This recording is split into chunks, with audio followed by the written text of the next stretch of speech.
Hello, good morning दोस्तों। मैं veterinary student जुगतीश Rao. तो दोस्तों, आज मैं आपको एक इंजेक्शन के बारे में बताता हूँ। ये एंथ्रोफ्लॉक्सिन इंजेक्शन है, एंटीबायोटिक इंजेक्शन है।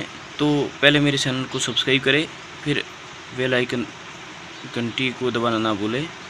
तो दोस्तों, आज मैं आपको थोड़ी बहुत दवाइयों के बारे में बताऊँगा। तो ये इंट्रामस्कुलर इंजेक्शन है दोस्तों। ये ज़्यादातर भेड़, बकरियां और गाय में भी लगता है। ये एंटीबायोटिक इंजेक्शन है।